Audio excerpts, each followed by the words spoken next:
Hi, welcome to the Libertarian Alternative. My name is Mark Selzer, and the Libertarian Alternative is an educational television show brought to your community as a service by the Libertarian Party. Today's guest is Michael Cloud. Michael is a longtime candidate and fundraiser for the Libertarian Party. Thanks for coming out on the show. What brought you first to the Libertarian movement? Well, a number of years ago, I went to the United States Air Force Academy, and there's nothing like going into a military environment where your time is very structured to make certain facts very clear. Another person at the Academy said, you know, you ought to take a look at this author, Ayn Rand. She wrote this wonderful book, Atlas Shrugged. And I borrowed a copy of the book, and I didn't know most of the words in the book, and I had to go through it with the dictionary. Oh, really? I mean, I looked up epistemology. I thought it had something to do with urine samples. Man qua man sounded something very San Francisco-like. I didn't know a lot of the words, and I had to look them up. I worked my way all the way through the book, and it was the most invigorating intellectual experience of my life. And I went from there to reading Henry Hazlitt and Ludwig von Mises and Murray Rothbard, and then the growing libertarian movement. You know, to get even more into obscure philosophers and economists, you mentioned the word epistemology, and that actually comes from a book by the French philosopher Foucault, The Order of Things, and that was the person that brought me to the libertarian movement, because he's an anti-institutionalist and talks about the negative aspects of institutions and coding mechanisms on people, and how we do not behave well and we do not thrive in very kind of ordered military kind of societies, and that it's much better to let people be free, and they'll thrive more. And it's kind of coming from, it's Ayn Rand's philosophy as well, but coming from a different angle. I don't know any other Foucaultian libertarians. Well, they're both disturbers of the peace.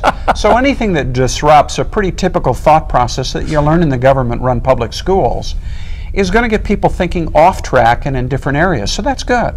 People should think different thoughts and read different books. It's good for you. It is, definitely. I definitely think reading books is a good thing. Now, what about this book excited you? What about the philosophy behind the stories of Ayn Rand excited you? The thing that fascinated me about Ayn Rand is I'd never read about people doing those kinds of extraordinary things with their life, making history, running major industries, building a steel company from the ground up, running a railroad. I had never seen people like that. I'd never read books about people like that. And I thought, these are extraordinary people. These are human beings as we could be and as we should be. And I was absolutely fascinated. I went from there to the Fountainhead, where I got an opportunity to see about artistic integrity, independence, about standing on your own values, about not quitting in the face of adversity. Ayn Rand was a breath of fresh air, pure oxygen. And she's supposedly, from what I've heard, and from what polls I've seen regarding her, one of the most influential authors in American history. And she was born in Russia. Well, the Russians got a German philosopher, Karl Marx. Americans got a Russian philosopher, Ayn Rand. I think we got the better bargain. And we finally have a stamp, too, with Ayn Rand on it. Oh, and she was extraordinary. If you've never read Ayn Rand, The Fountainhead begins with the most lovely sentence. Howard Rourke laughed. Now, any book that begins with laughter is a book that has a joyous heart, and a book about the possibilities that confront us.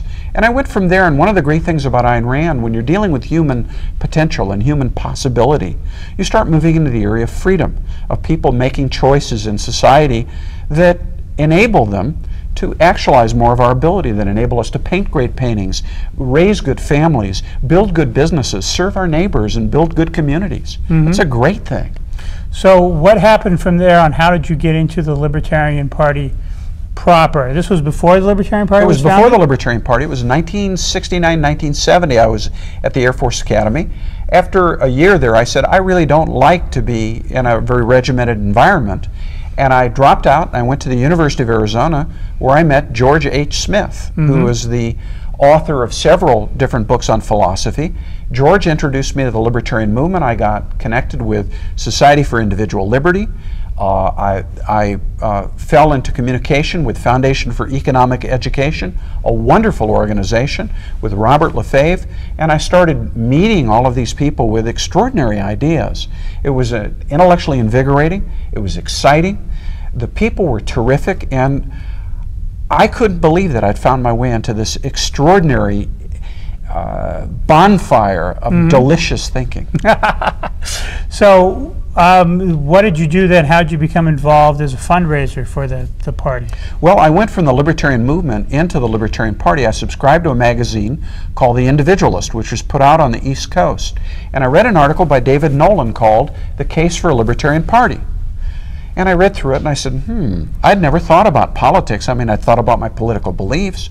But I said, gee, I wonder, you know, that's a pretty big thing.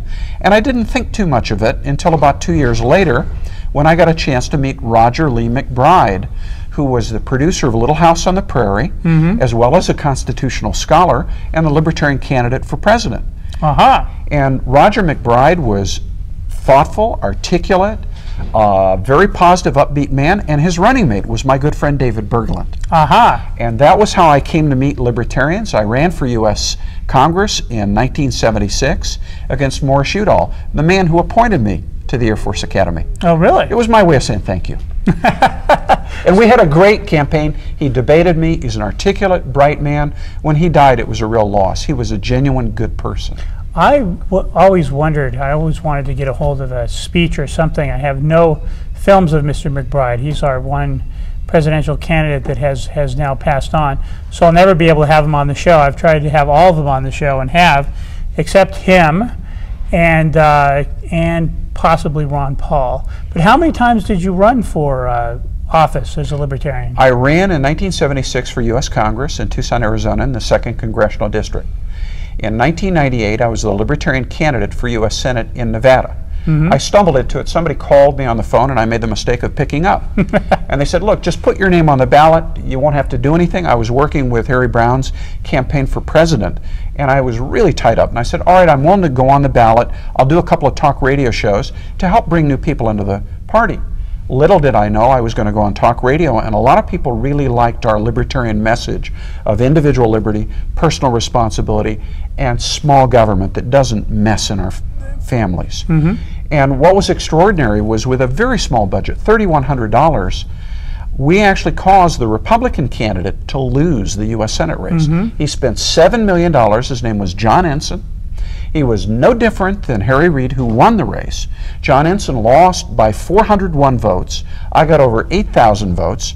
And John Ensign, for the longest time, I thought my first name was a profane word. That bleep, bleep, cloud, blah, blah, blah, blah, blah, because it cost him $7 million to not serve in U.S. Senate. Wow. And I was able to not serve in the United States Senate for only $3,100. That sounds very good. So, now, what are some of the experiences besides that, running for office? And you also ran in Massachusetts? I went to Massachusetts. Running for Massachusetts was like being in the French underground during German occupation of World War II. This is a state that considers Dukakis and Kerry and Kennedy moderates, middle of the road. Only in socialist Massachusetts, the People's Republic, could you possibly get this. And so I ran against John Kerry. But the Republicans, though, just to go a little aside, they're even more socialist, though, now. They're Eastern liberal or Eastern establishment Republicans, Rockefeller Republicans, the kind that Barry Goldwater warned us against. Those are the kind of people you see with Governor Mitt Romney. These are lefty socialists masquerading, dressing up, cross-dressing, as though they really believe in fiscal conservatism, when in fact they're big government, big spender. They're no different than the Democrat, except they go to different country clubs. I think that I want to go back to what you're saying, but that interested me. You know, I think now the Republicans have lost that reputation. I think now everyone knows the Bush administration, this Bush Jr. administration, the second one, has been one of the most spendingest administrations in the history of the country, and we're going to have a lot of taxes. In fact, we'll probably just get a Democrat in, and they'll blame him. Well, you know,